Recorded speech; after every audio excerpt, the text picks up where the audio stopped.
ছোট্ট বাড়ি রসুলপুরে যা, বাড়ি তো নয় পাখির বাসা, বেন্না পাতার ছানি।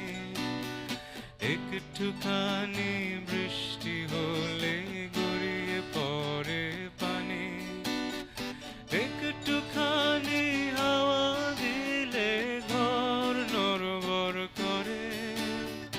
তারি তলে আসমানিরা থাকে বছর ধরে, তারি তলে আসমানিরা থাকে বছর